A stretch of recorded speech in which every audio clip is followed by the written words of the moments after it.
He hit me so hard my ears rang like church bells. The taste of iron filled my mouth. My jaw screamed with each shallow breath. And Mom, she just sat there, smirking, like she'd been waiting her whole life to see me broken. "Maybe now you'll shut that gutter mouth," Dad said, his breath reeking of whiskey. I didn't cry. I smiled, because the moment his fist connected, the clock started ticking. I wasn't born into a family. I was born into an arena. Dad was the executioner. Mom was the crowd that cheered for blood. As a kid, I tried to earn their approval. Good grades, clean rooms, polite manners. It never mattered.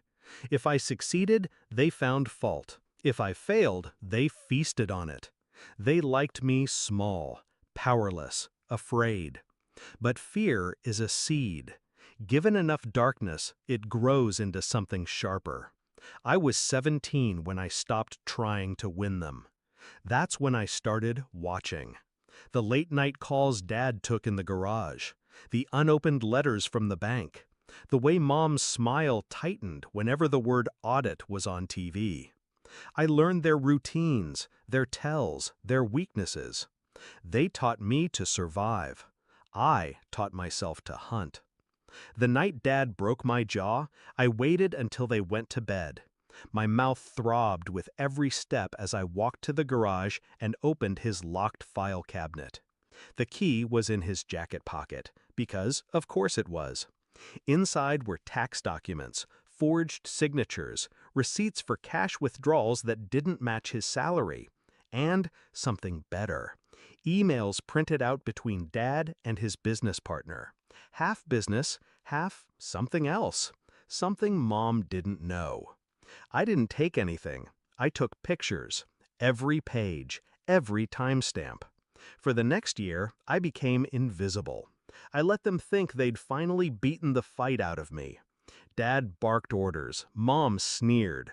I nodded, did the chores, kept my head down. Behind the scenes, I built my case. Bank statements from the trash. A voice recording of Dad bragging to his friend about creative accounting. And the piece de resistance, a video of him in the garage with his partner discussing the fake accident insurance payout they were planning. By the time I turned 18, I had enough to ruin them twice over. My plan needed one thing: an audience.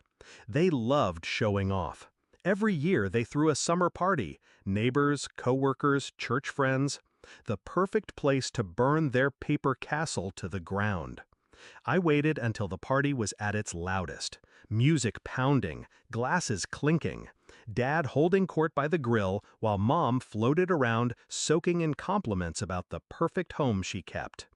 I slipped inside, plugged a USB into the living room TV, and cued the file I'd been building for over a year. It started with a photo of me at 8 years old, front tooth missing, arms covered in bruises. The image hung there, silent, until the room quieted. Then came the emails, the bank statements, the recordings of Dad's voice. Gasps rippled through the crowd. Mom's smile faltered.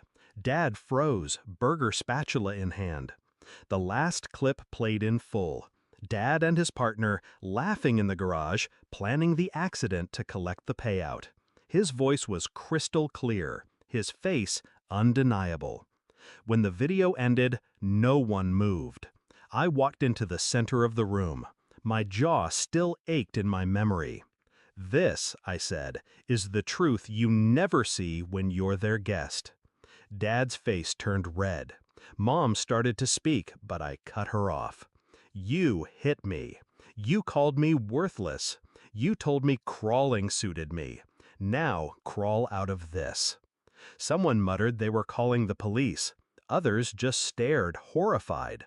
I left before the shouting began, before the sirens came. In the weeks that followed, the house emptied.